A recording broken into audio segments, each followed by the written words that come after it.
Veronica Stark had always been a force apart, a relentless seeker of truth amid a labyrinth of legal and moral gray areas.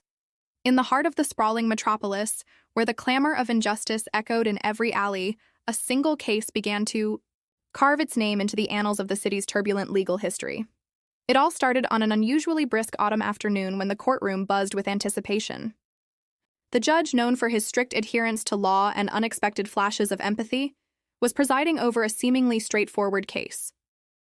The defendant, a well-known public figure whose flamboyant style had often sparked fervent public debate, had been fined for an ostensibly minor infraction, a cross pendant worn as a symbol of personal conviction. Outwardly, it appeared an isolated case of bending the rules. Yet there was an undercurrent that hinted at something more profound. Veronica Stark was in the audience that day, not as a legal representative, but as an avid observer with a mind that dissected every nuance of the law. While many dismissed the fine as an exercise in judicial peculiarity, Veronica perceived layers of irony and subtext. The judge's decision, harsh on the surface, concealed a calculated move to challenge established norms. As the proceedings unfolded, Veronica's sharp intellect connected the dots between free expression and the very fabric of legal precedent. After the gavel fell, whispers turned into heated debates. The incident sparked outrage among civil libertarians and fervor among legal scholars, until Veronica stepped forward. With a quiet confidence, she began to articulate a perspective that had eluded many, that the act of fining someone for wearing a cross was not merely a punitive measure, but a deliberate reshaping of legal boundaries. In her mind, it was a call to reevaluate how symbols, personal beliefs, and legal mandates intersect in a society that prided itself on freedom, yet faltered when faced with nuanced challenges. That evening, as the city lights danced over rain-slicked streets, Veronica retreated to the solitude of her modest apartment. Over a cup of strong coffee, she spread out her notes, legal texts, and case files, ready to embark on a deeper inquiry. She envisioned a story where the courtroom becomes a stage, and every ruling a brushstroke painting the portrait of modern justice. In that reflective solitude, she realized that this moment, charged with controversy and possibility, would not just be another case closed.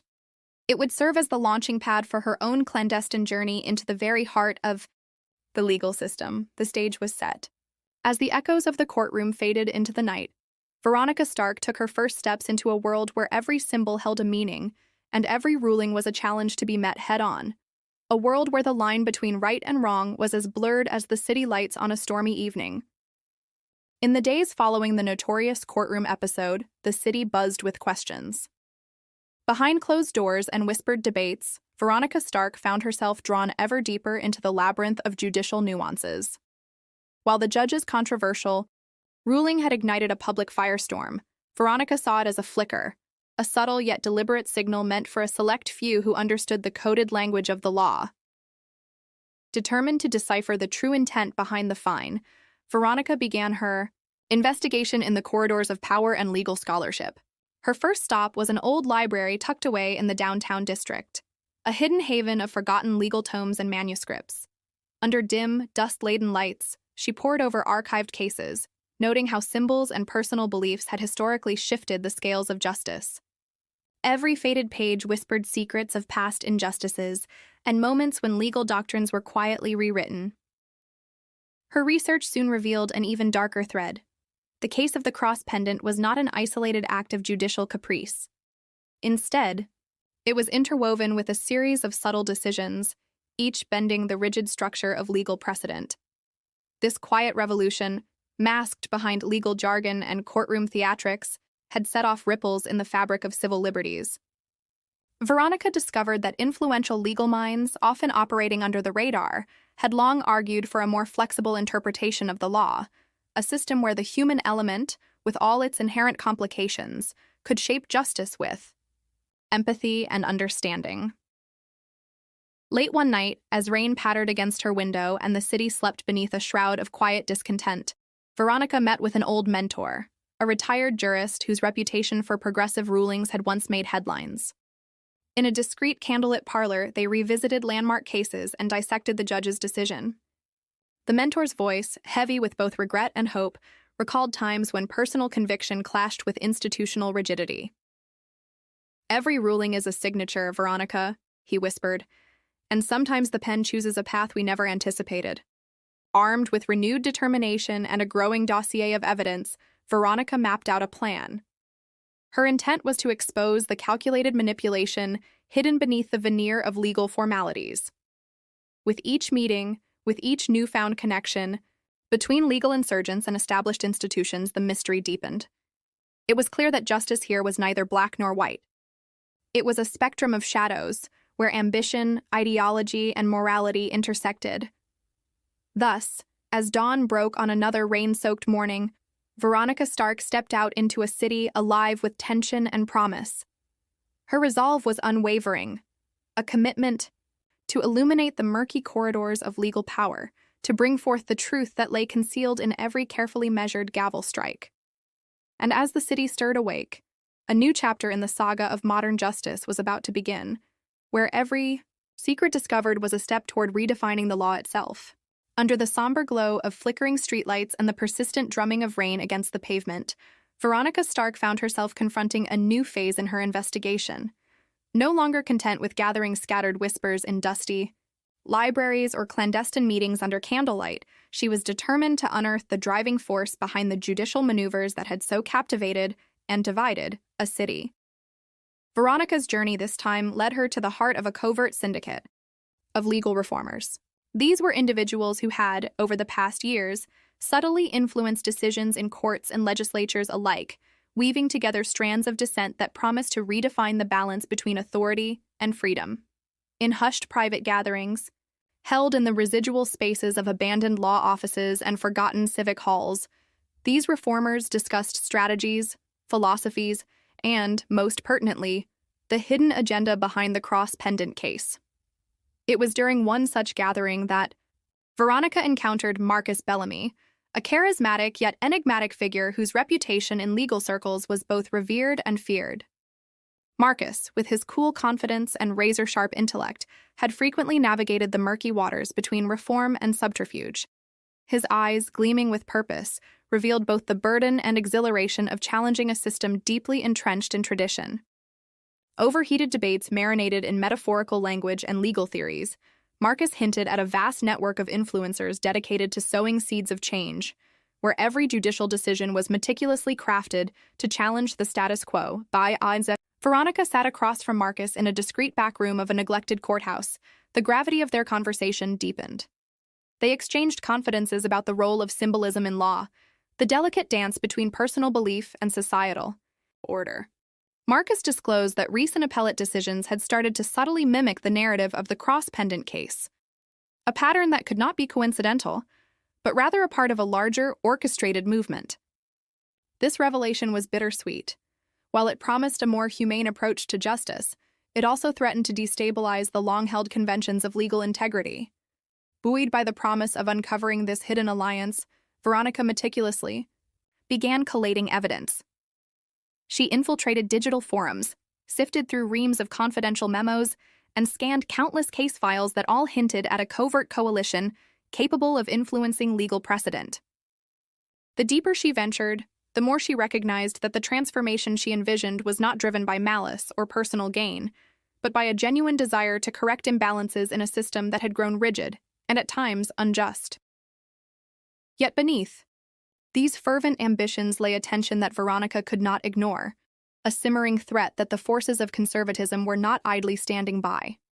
As influential figures began to rally in response and dissent erupted within the chambers of power, Veronica realized that aligning herself too closely with any faction might stigmatize her work as a battle of ideologies rather than a quest for truth.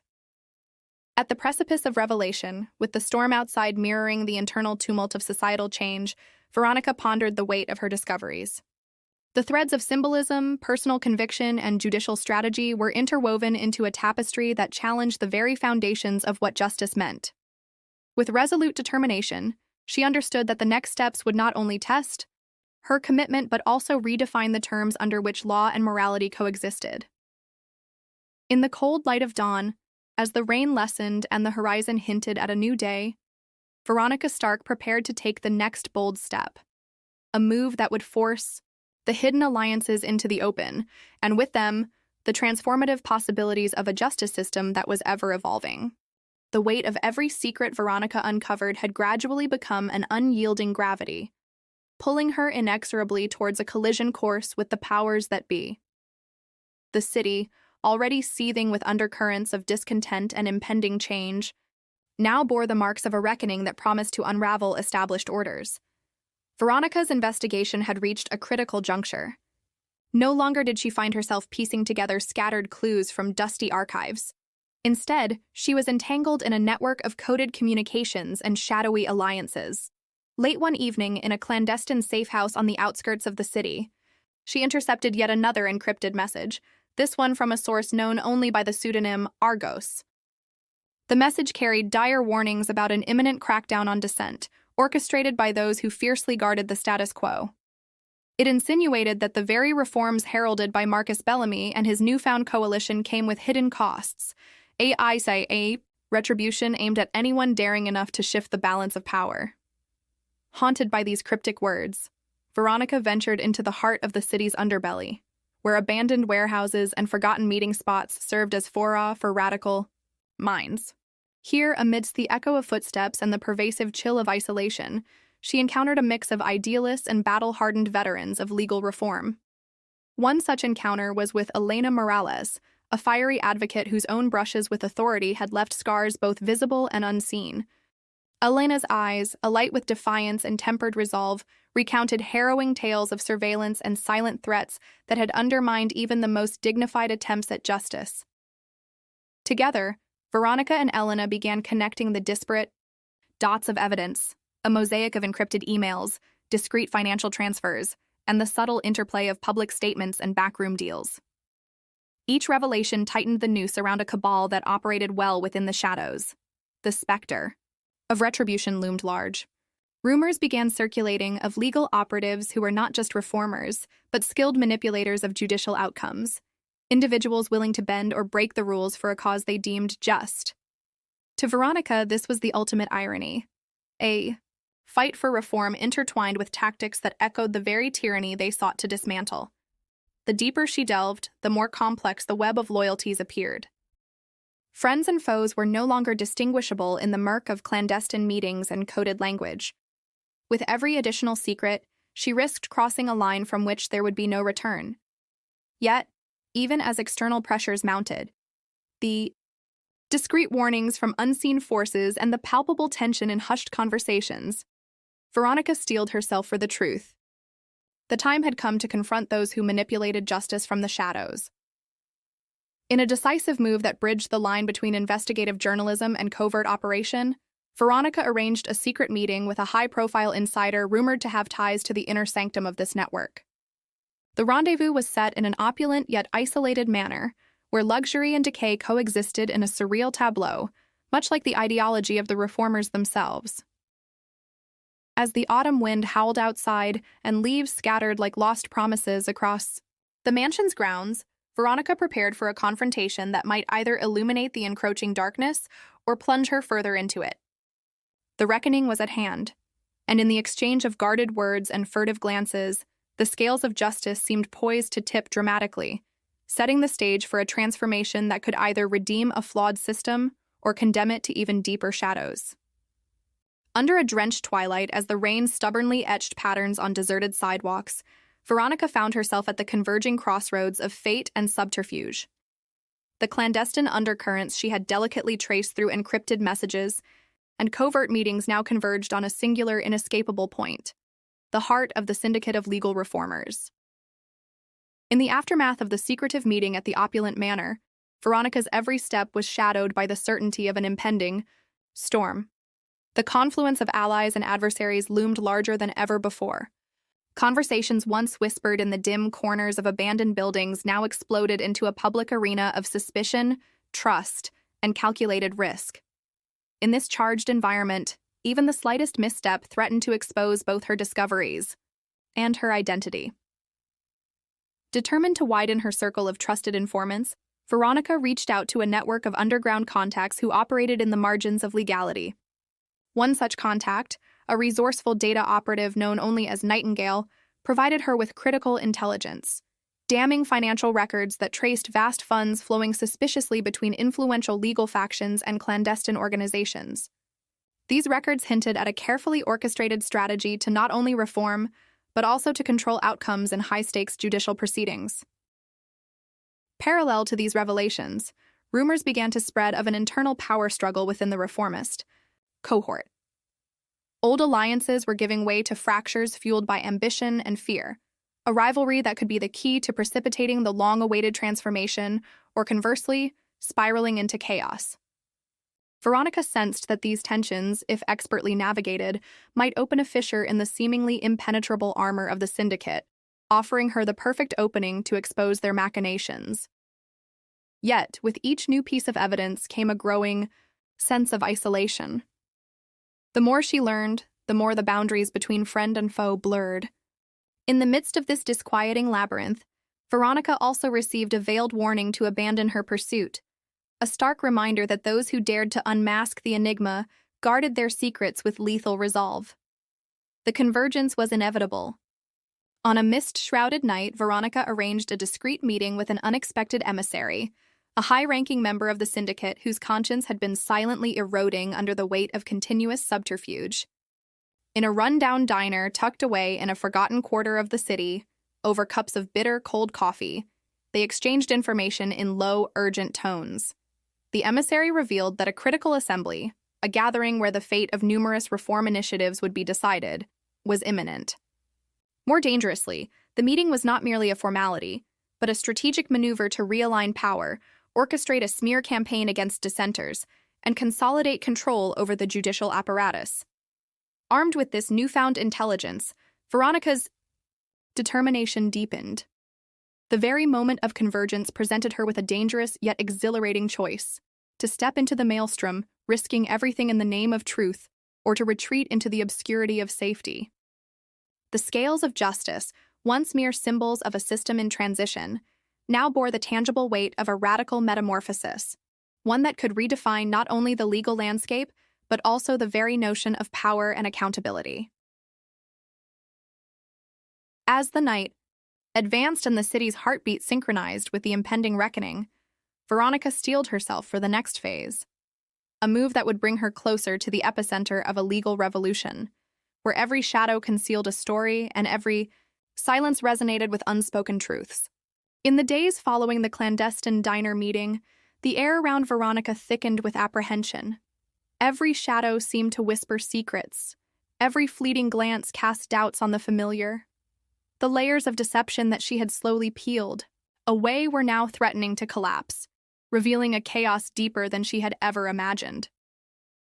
Determined to press forward despite the mounting peril, Veronica immersed herself in the torrential flow of uncovered evidence. Nightingale's data, coupled with the emissary's heartfelt confessions, began to etch an undeniable path towards corruption at the highest echelons of the Syndicate. As she meticulously cross-referenced encrypted correspondences and financial trails, the monstrous truth emerged. A powerful conglomerate had been manipulating legal outcomes, bending justice to serve the clandestine interests of a select few. Yet, as the pieces of her painstaking investigation slid into place, the personal cost became painfully apparent. Long nights filled with frenzied research were interspersed with sleepless hours haunted by the threat of imminent danger. Familiar faces around her began to vanish as whispers of betrayal and fear took hold. Trust, once a cornerstone of her mission, crumbled under the weight of relentless suspicion. The very allies she had clung to in her quest for truth seemed to be dissolving like mist in the harsh morning light. Even as she navigated this treacherous maze, a particularly unsettling discovery shook her resolve. A meticulously orchestrated operation was poised to eliminate anyone who dared expose the conspiracy. The warning came in the most unexpected form, a coded message left in an abandoned file that suggested a planned strike against a whistleblower. Every moment now teetered on the brink of calamity, and Veronica knew that time was the enemy. Her every step tracked by unseen eyes. Haunted by her own doubts and the specter of impending retribution, Veronica sought refuge in the solitary confines of a rundown safe house. There, amid the peeling wallpaper and memories of past lives, she confronted the bitter reality that the world she once trusted was built on a lattice of lies and deceit. In the solitude of that bleak sanctuary, the full magnitude of her mission weighed heavy on her conscience.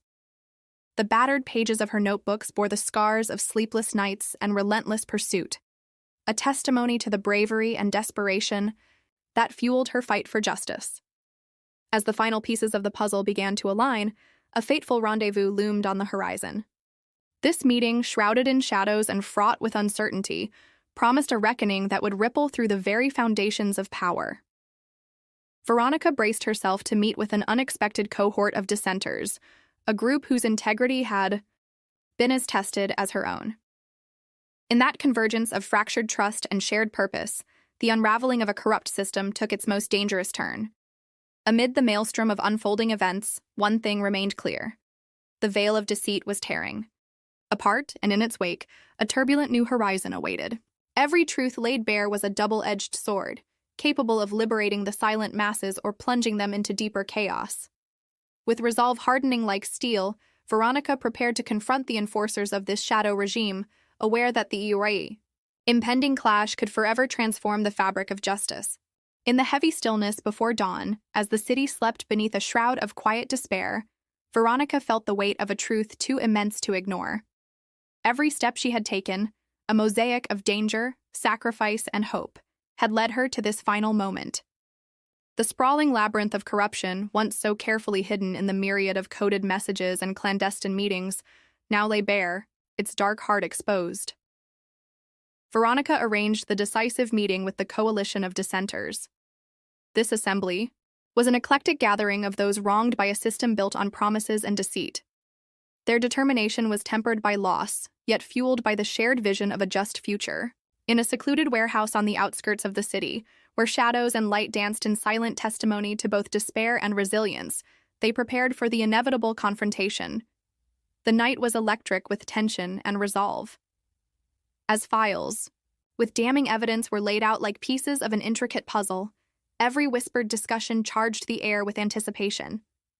Veronica stood at the helm, her eyes reflecting both the sorrow of countless betrayals and the steely determination of one who had seen too much. She detailed the orchestration of the Syndicate, a mechanism of power that manipulated the very fabric of justice from within its corridors of influence. Each revelation was a spark, lighting the path toward accountability and retribution, as always. Dawn crept over the horizon, its pale light turned terror into determination. The coalition, armed with undeniable evidence, made their move. A live, covert broadcast was set to reveal the labyrinthine network of deceit to the world. The digital signal, an emissary of truth, would dismantle the formidable edifice of corruption, igniting outrage among citizens and forcing parity within the halls of justice. The ensuing hours were a suspenseful race against the clock. Hidden adversaries, sensing the collapse of their carefully constructed empire, mounted desperate attempts to silence the dissenters. Shots rang out in alleyways, and coded warnings echoed across encrypted channels. In the chaos, Veronica's safe house transformed into a sanctuary for last-minute strategizing, a place where courage quelled fear and where every heartbeat resonated in defiance of tyranny. In the final confrontation, as the broadcast went live, the exposed figures of power scrambled in frantic disarray, their once impenetrable stronghold crumbling under the force of collective indignation. The public, stirred by the revelation of clandestine manipulation and betrayal, demanded accountability. Rigorous investigations were launched, and whispers of reform began to replace the rhetoric of impunity. As the dust settled, Veronica stood alone on the empty rooftop of the warehouse. Under the soft glow of sunrise, she surveyed a city on the precipice of transformation, a city wounded yet hopeful. In that quiet moment, she realized that the battle for truth was both an end and a new beginning. The reckoning was complete, and while the scars of betrayal remained, they served as a solemn reminder of the cost of silence. Veronica's journey had reached its end, but her legacy was immortal, a legacy that would echo in every call for justice and every pursuit of truth. The convergence of shadow and light had revealed that, in the realm of power, the fight for integrity is both timeless and necessary.